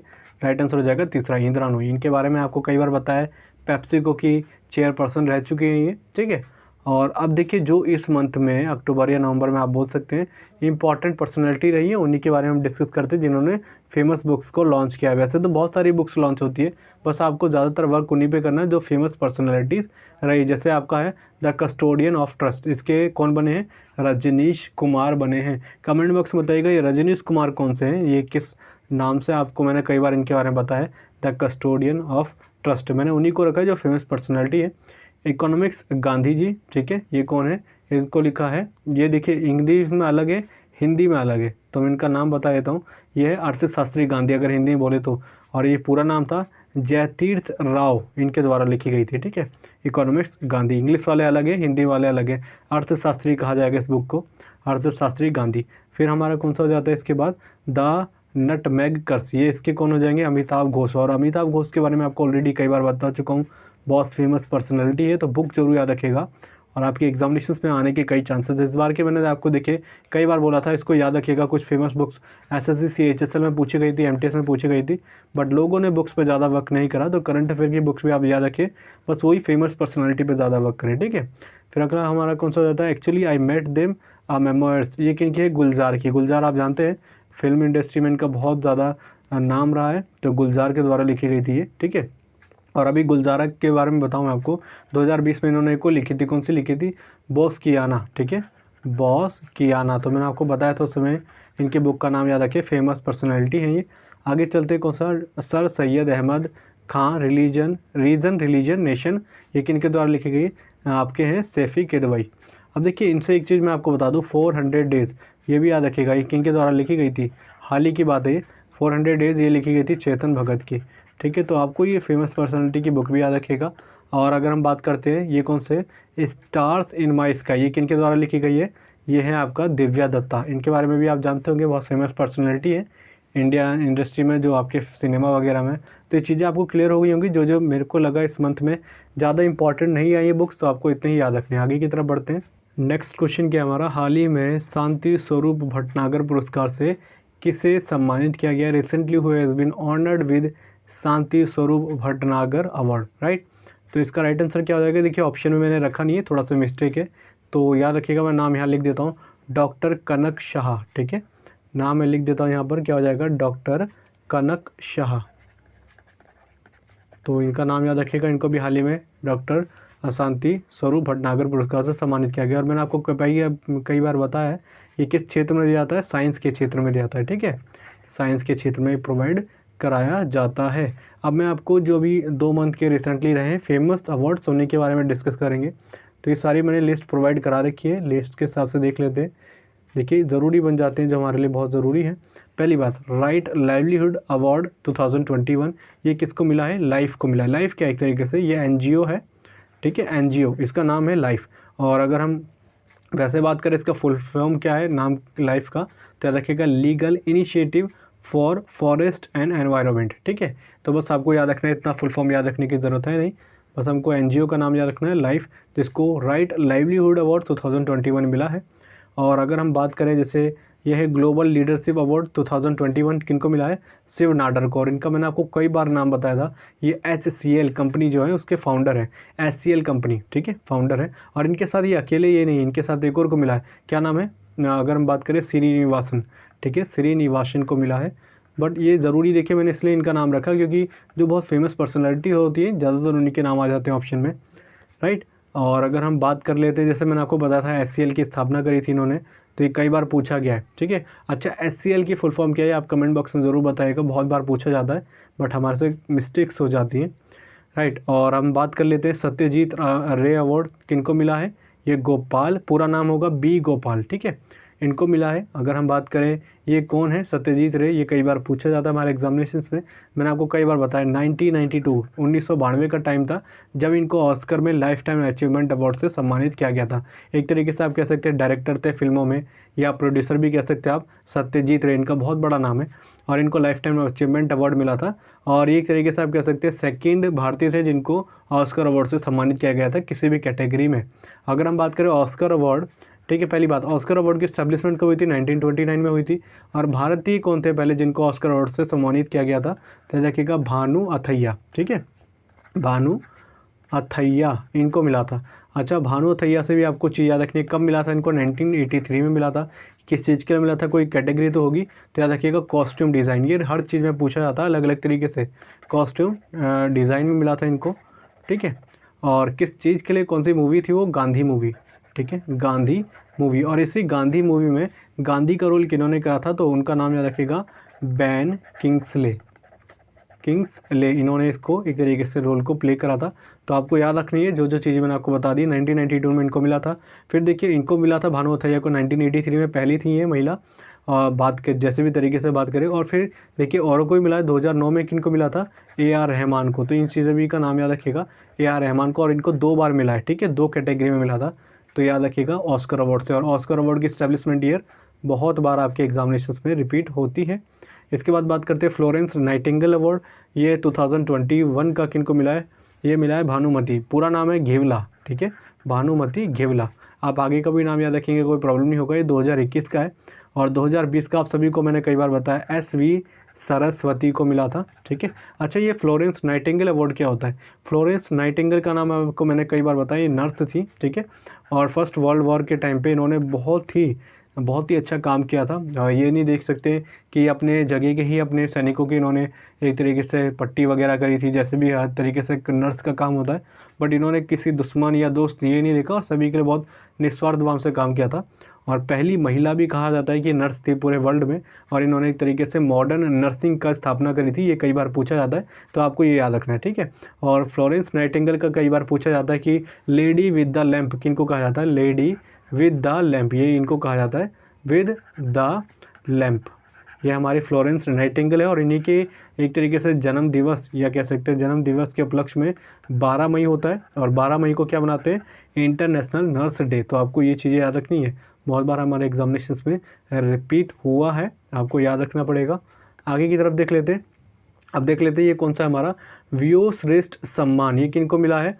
ये मिला आपको VS नटराजन को मिला है। और इसमें कुछ खास बताने वाली बातें, मैं इसमें आपको एक चीज़ बता दूं, बुज़ुर्गों की मदद करने के लिए इनको ये मिला है वीओश्रेष्ठ सम्मान। अच्छा, अभी एक चीज़ मैं आपको बता दूं, भूल गया मैं, 2021 का चेंज मेकर अवार्ड किनको मिला था? ये कई बार पूछा जाता है, 2021 का चेंज मेकर अवार्ड। तो नाम याद रखिएगा, मैं यहाँ पर लिख देता हूँ, फेरोज़ फेज़ा, ठीक है, फेरोज़ फेजा, ठीक है, इनको मिला था। तो याद रखेंगे कहाँ गए, बांग्लादेश के, क्योंकि अभी रिसेंटली कोई एग्जामिनेशन हुआ था और ये पूछा गया, इसलिए मैंने आपको बता दिया। ये भी इंपॉर्टेंट अवार्ड हो जाता है आपके एग्जामिनेशंस के पॉइंट ऑफ व्यू से। इसके बाद बात करते हैं हम आर्यभट्ट अवार्ड किनको मिला, जी सतीश रेड्डी, और इनके बारे में सभी जानते हैं, DRDO के क्या है ये अध्यक्ष है प्रेजेंट टाइम पे, राइट। और DRDO की कई बार पूछा था इस्टेब्लिशमेंट कब हुई थी, 1958 में। इस दिन ये जो 1958 है, इस समय किसी चीज़ की और इस्टेब्लिशमेंट हुई थी, तो किसकी हुई थी, नासा की। ये मैंने आपको बोला था, कई बार लिंक करके याद रखें, नासा की भी 1958 में ही इस्टेब्लिशमेंट हुई थी। और अगर नासा बात आ गई तो हमारा ये नासा का अमेरिका का स्पेस एजेंसी बोल सकते हैं, और हमारे भारत की कौन सी है, इसरो, जिसकी स्टैब्लिशमेंट हुई थी 1969 में।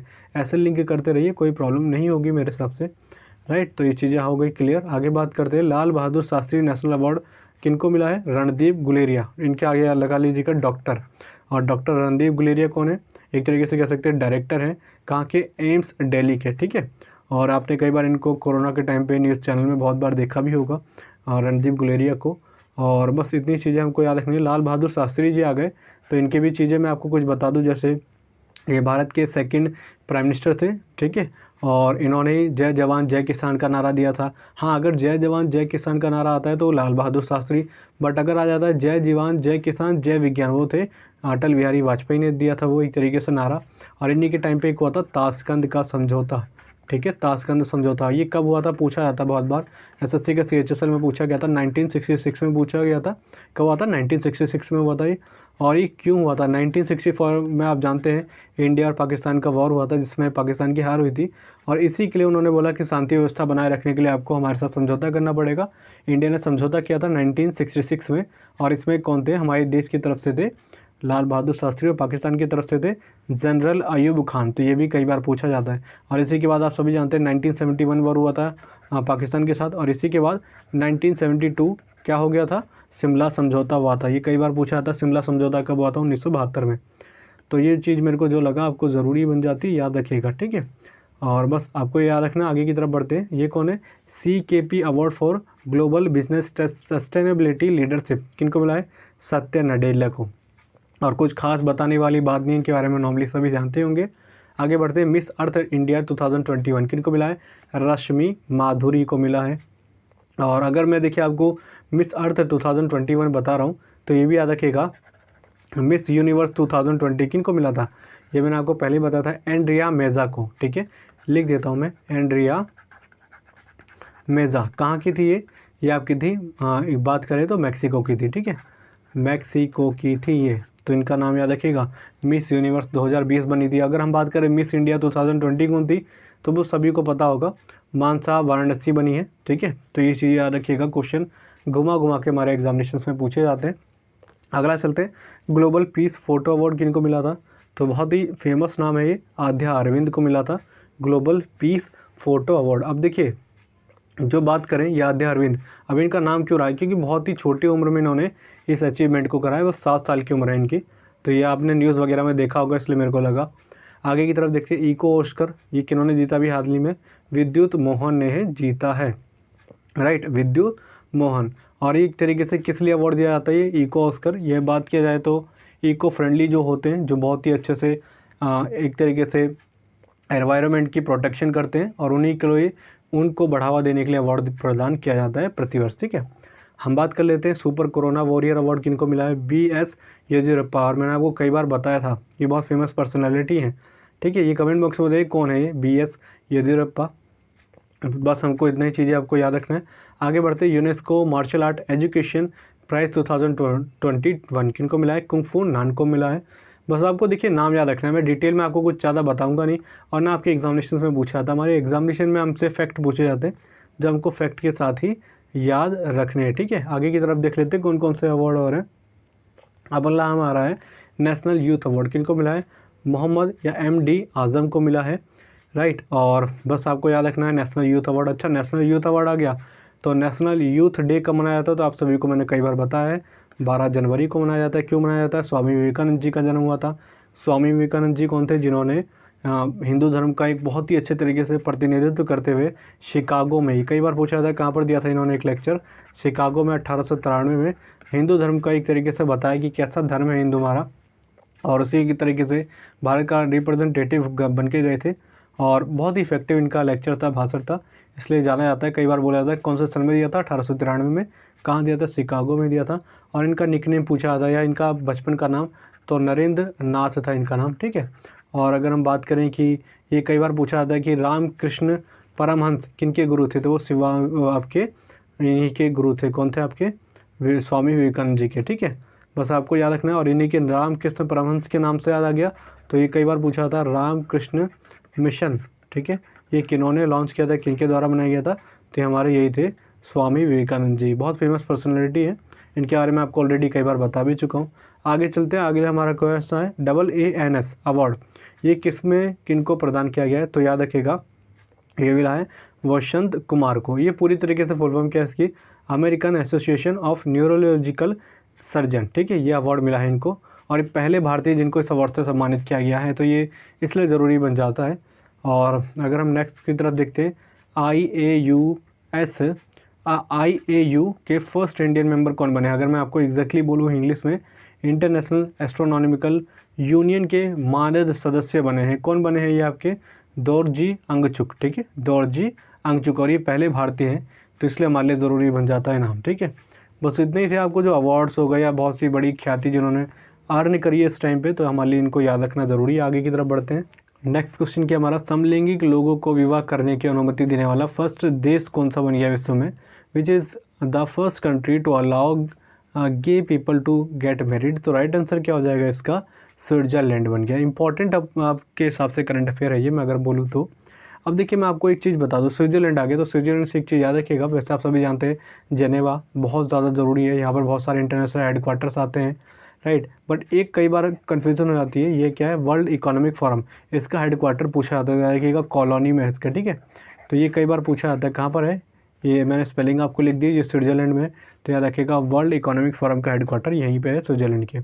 हम बात कर लेते हैं कुछ जो अभी हाल ही में रहे थे, जैसे इंटरनेशनल करंट अफेयर के हिसाब से। जैसे आप सभी ने कई बार सुना होगा, महिला की बहुमत बनने वाली, महिलाओं एक तरीके से जो बहुमत बनने वाली संसद कौन बन गई, कौन से देश की बनी है? आइसलैंड की। ये बहुत इंपॉर्टेंट है और बहुत ज़्यादा न्यूज़ में रहा था। आइसलैंड आप सभी जानते हैं महिलाओं के अधिकार में सबसे ज़्यादा, लगभग अगर हम देखें 10 साल से नंबर 1 पे ही चल रहा है। जैसे जो महिलाओं के अधिकार है सबसे ज़्यादा उनको बराबरी दी जाती है आइसलैंड में। तो अब इस बार देखा गया कि महिलाओं को एक तरीके से बहुमत मिल गई संसद में, तो वो कौन सा देश बन गया? आइसलैंड बन गया है। और ESA जिसको कहा जाता है ESA, यूरोपियन स्पेस एजेंसी, यह आपको मैंने पहले ही बताया था, यहीं से मेरे को याद आ रहा है। तो याद रखिएगा लकड़ी का सैटेलाइट लॉन्च करने वाली है, ठीक है। लॉन्च करेगी, कौन करेगी? European space agency. तो ये भी याद रखिएगा।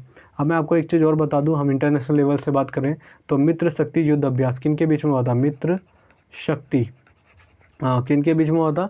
भारत और श्रीलंका के बीच में। याद रखिएगा नेबरिंग कंट्री तो हमारे लिए ज़रूरी बन जाता है, इसको याद रखना ज़रूरी है। भारत श्रीलंका के बीच में। और एक समुद्र शक्ति है, वो किन के बीच में होती है? समुद्र शक्ति होती है भारत और इंडोनेशिया के बीच में। तो इसे याद रखिएगा। अब देखिए श्रीलंका आ गया, तो श्रीलंका से भारत का कुछ स्टैटिक जीके का पोर्शन भी बनता है। जैसे ये पूछा जाता है कि यहाँ पर सबसे ज़्यादा लैंग्वेज कौन सी बोली जाती है? तो सिन्हेली लैंग्वेज, ठीक है, सिन्हेली लैंग्वेज। वैसे तो तमिल भी बोली जाती है, बट एक ज़्यादातर इसका जो रेशियो है इसका ज़्यादा है, सिन्हेली का। और आप सभी जानते हैं भारत और श्रीलंका के बीच में एक छोटी सी एक लाइन है जो वाटर लाइन है, आप सभी जानते हैं ये भारत का नक्शा है, यहीं पे श्रीलंका नीचे की तरफ है। तो एक छोटी सी एक बाउंड्री लाइन है बीच में, उसको क्या कहा जाता है? पाल्क स्ट्रेट, ठीक है, पाल्क स्ट्रेट। तो आपको ये भी याद रखना है, इसका नाम कई बार पूछा जाता है, जिसको कहते हैं हिंदी में पाक जल डमरू मध्य। और हम बात कर रहे थे इंडोनेशिया के बारे में, जो समुद्र शक्ति युद्ध अभ्यास होता है इंडोनेशिया के साथ भारत का होता है। और इंडोनेशिया में आप सभी जानते होंगे, ये तो आपको पहली चीज़ होगी, इंडोनेशिया में मैंने आपको बताया था बोरोबुदुर मंदिर, बोरोबुदुर मंदिर, ये पूछा जाता है कहाँ पर आपका? तो ये भी आपका इंडोनेशिया में ही। बहुत इंपॉर्टेंट टेम्पल है भारत के हिसाब से अगर देखिए तो, क्योंकि हमारे यहाँ टेम्पल बहुत ज़्यादा है। और अगर हम बात करें नेपाल की, मैं आपको बताऊँ भी, नेपाल के साथ हुआ था सूर्य किरण नाम का एक युद्ध अभ्यास। सूर्य किरण किसके साथ करता है भारत? भारत नेपाल के ही साथ करता है, ठीक है। और नेपाल में आप सभी जानते हैं नेपाल किस लिए एक चीज़ बहुत फेमस टेम्पल है यहाँ पर, पशुपतिनाथ का मंदिर है यहाँ पर। ये हमारे एग्जामिनेशन में कई बार पूछा जाता है कि पशुपतिनाथ का टेम्पल कहाँ पर है? नेपाल में ही। और अगर हम 3 इंटरनेशनल लेवल की बात करें तो अगर पूरे विश्व के हिसाब से बोले 3 इंपॉर्टेंट टेम्पल हो जाते हैं। पहले मैंने आपको बता दिया बोरोबुदुर टेम्पल, दूसरा मैंने आपको बताया पशुपतिनाथ मंदिर, और तीसरा है जो पूरे विश्व का सबसे बड़ा मंदिर है उसको कहते हैं अंकोर वाट का मंदिर। ये कहाँ पर है आपका? अंकोर वाट का मंदिर, ये आपका है कंबोडिया में। ठीक है, तो ये भी याद रखिएगा, ये कई बार पूछा जाता है विश्व का सबसे बड़ा मंदिर कहाँ पर है, तो यहीं पर है। और हम इंटरनेशनल लेवल के हिसाब से बात कर रहे थे, ऑस इंडेक्स किसके बीच में होता है? ऑस इंडेक्स, ये किन 2 देशों के बीच युद्ध अभ्यास होता है? तो बहुत सिंपल है, कुछ खास बताने वाली बात नहीं, इंडिया और ऑस्ट्रेलिया के बीच में होता है। सिम्बेक्स किसके बीच में होता है? सिम्बेक्स ये डायरेक्टली पूछे जाते हैं और अभी आप सभी जानते हुए भी हैं, सिंगापुर और भारत के बीच में सिम्बेक्स से, तो आप समझ लेंगे। काजिंद किन के बीच में होता है? काजिंद ये किन के बीच में होता है? भारत और कजाकिस्तान के बीच में हुआ था, राइट। और अभी मैं युद्ध अभ्यास की ही बता रहा हूँ आपको, मैंने आपको बताया था कि युद्ध अभ्यास ही नाम था उसका। ठीक है, युद्ध अभ्यास ये किन के बीच में हुआ था? भारत और यूएसए के बीच में। ठीक है, भारत और यूएसए के बीच में हुआ था।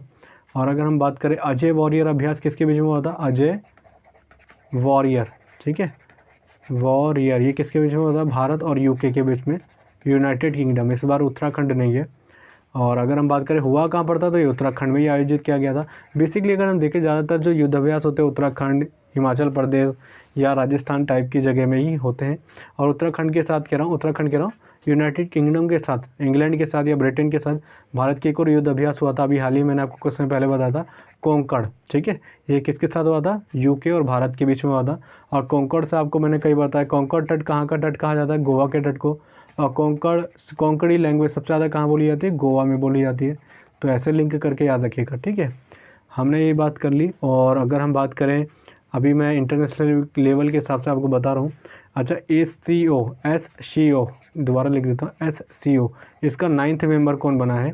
जैसे मैंने आपको बताया था 8 मेंबर है, अभी 9th भी बन गया। कौन बन गया? ईरान बन गया। तो सुपर इंपॉर्टेंट है करंट अफेयर के हिसाब से। और SCO समिट हुई थी कहाँ पर हुई थी? आपकी ताजिकिस्तान के दोसांबे में। तो ये तो आप सभी को पता ही होगा, 8 मेंबर थे। अच्छा, अभी जो भारत जो बना था स्थायी सदस्य, अस्थायी सदस्य, नॉन परमानेंट मेंबर, कौन सी बार बना था? तो 8वीं बार बना था। ये नॉर्मली किसी को ज़्यादातर पता नहीं होगा, तो याद रखिएगा, अभी मेरे को दिमाग में आया, 8वीं बार बना। और आप सभी को पता होगा, खुद का एक तरीके से सोशल मीडिया प्लेटफॉर्म बना रहे हैं। कौन बना रहे हैं? अमेरिका के पूर्व राष्ट्रपति रहने वाले डोनाल्ड ट्रंप। और उसका नाम क्या रखेंगे? ट्रुथ रखेंगे। ठीक है, ट्रुथ नाम याद रखिएगा। और अमेरिका के फर्स्ट अश्वेत विदेश मंत्री निधन हुआ उनका हाल ही में, क्या नाम था उनका? Colin Powell. ठीक है, अच्छा, पहले अश्वेत रक्षा मंत्री कौन बने? लॉयड ऑस्टिन बने। आप सभी को मैंने कई बार बताया, जो अमेरिका के हैं। तो इनको चीज़ों को आपको याद रखना है।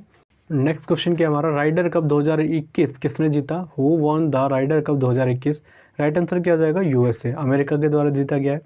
अब एक तरीके से राइडर कप आप सभी जानते होंगे किस रिलेशन है। राइडर कप मैंने आपको बताया था, ये आपका गोल्फ से। ठीक है, और गोल्फ से मैंने एक आपको फेमस पर्सनैलिटी बताई थी, अदिति अशोक। अदिति अशोक, इनका नाम जरूर याद रखिएगा, क्योंकि अभी हाल ही में ये जो टोक्यो ओलंपिक हुआ था 2020, उसमें 4th रैंक थी इनकी, अदिति अशोक का। गोल्फ से इनका रिलेशन है। राइडर कप मैंने आपको एक और बताया था, Prince of Wales cup. Prince of Wales cup ये पूछा था किससे रिलेशन है इसका, तो याद रखिएगा ये भी आपका गोल्फ से ही है। तो दोनों चीज़ें आपको याद रहेंगी मेरे हिसाब से। हम बात कर रहे थे किसके बारे में? ये तो हो गया राइडर कप। अभी मैंने आपको कुछ समय पहले बताया था यूरो कप हुआ था जो 2020 का, उसको जीता किसने था? इटली ने जीता था यूरो कप। यूरो कप जो 2020 का हुआ था, और इसमें इंग्लैंड हार गया था एक तरीके से। और अगर हम बात करें कोपा अमेरिका कप हुआ था, उसमें कौन जीता था? अर्जेंटीना जीता था। ठीक है, कोपा अमेरिका में। तो ये चीज़ें आपको याद रखनी जो फुटबॉल से रिलेशन थे। और जैसे आपको ड्यूरेंट कप 2021 हुआ था, 2021, इसमें कौन जीता था? अभी जीता है अगर हम बात करें तो FC गोवा। ठीक है, FC गोवा ड्यूरेंट कप। और एशिया का सबसे बड़ा फुटबॉल टूर्नामेंट भी कहा जाता है ड्यूरेंट कप को, अगर हम बात करें तो। ठीक है, और मैंने आपको पहले भी शायद बता दिया, नेशनल बास्केटबॉल एसोसिएशन के ब्रांड एम्बेसडर कौन बने हैं? रणवीर सिंह बने थे। तो ये भी एक तरीके से स्पोर्ट्स इवेंट है।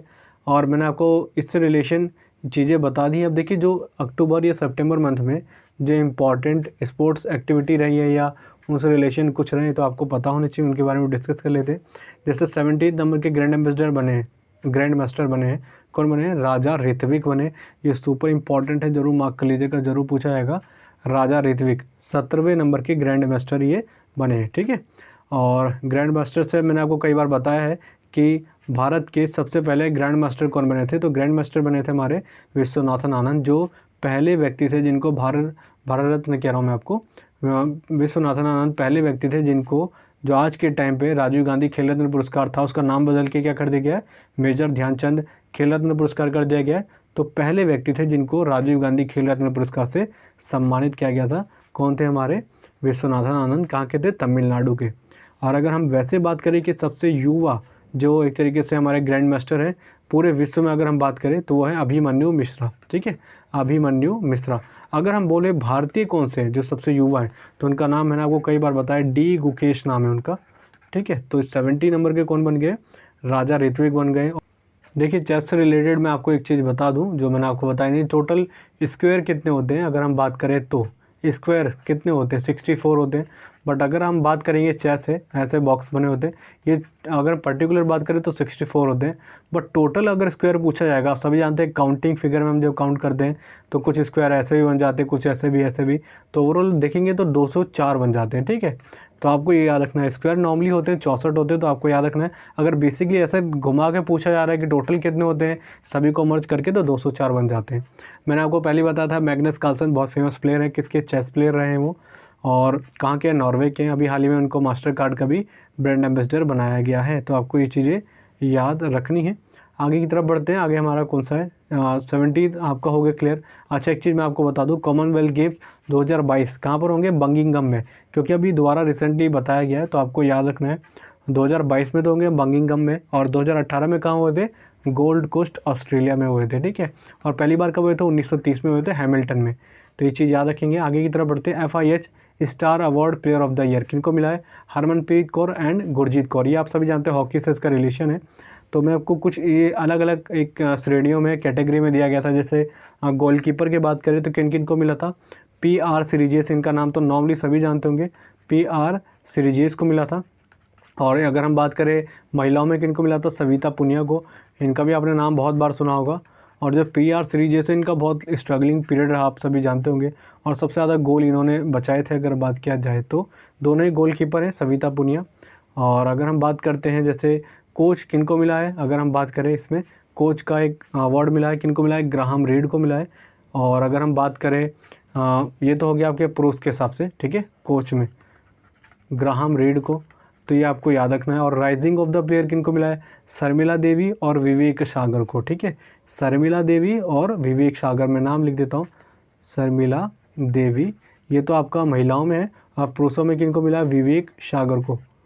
ठीक है, तो आपको याद रखना है rising player of the year के हिसाब से अगर हम बात करें तो ये चीज़ें आपको याद रखनी है एटलीस्ट। आगे की तरफ देखते हैं। आगे हमारा कौन सा? FIFA under-17 women's world cup का मैस्कोट क्या रहेगा? ईभा रहेगा, मैस्कोट याद रखेगा। और ये होंगे कहाँ पर? आपके भारत में ही होंगे। FIFA के बारे में आपको कई बार बता चुका हूँ, इस्टेब्लिशमेंट हुई थी 1904 में हुई थी।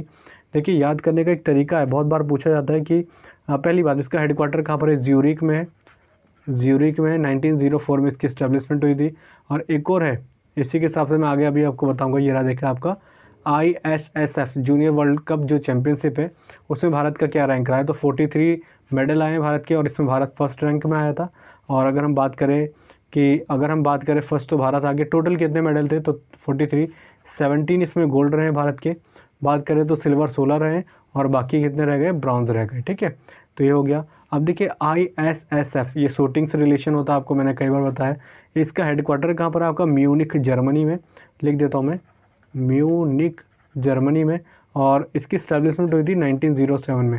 देखिए, आपको दिख रहा होगा ये 1904, ये 1907, और एक और है ICC।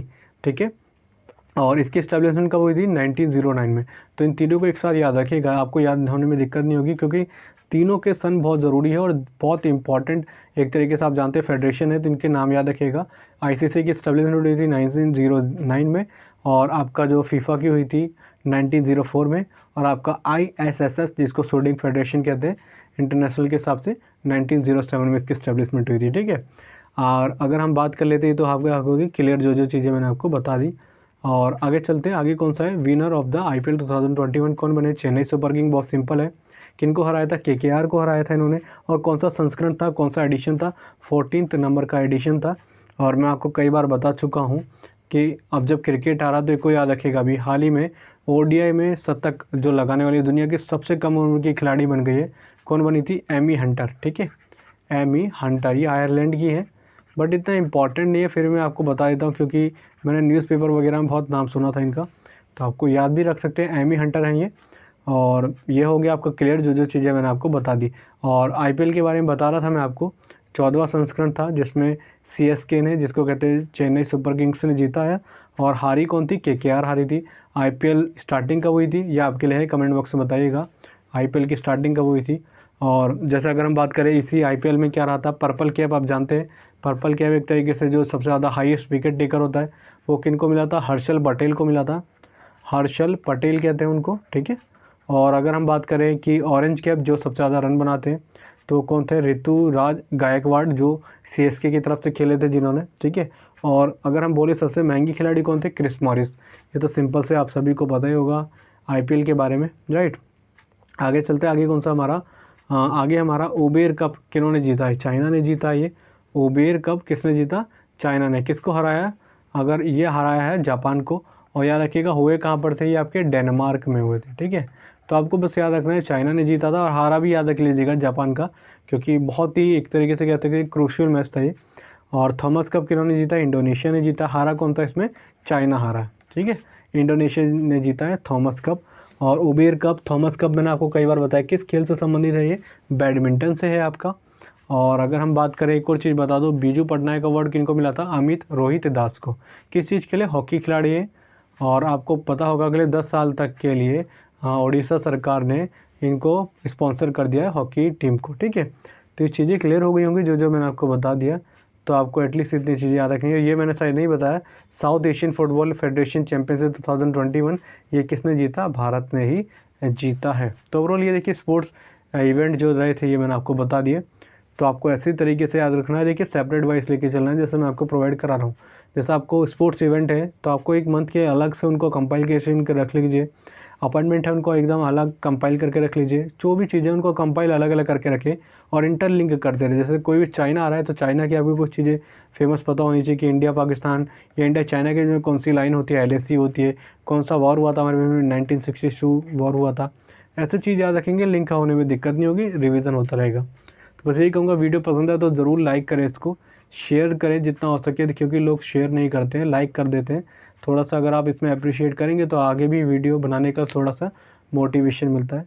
तो आज की वीडियो के लिए इतना ही। वीडियो पसंद है तो ज़रूर लाइक करें, चैनल पर नहीं तो सब्सक्राइब कर लीजिएगा। आज की वीडियो के लिए इतना ही। Thank you.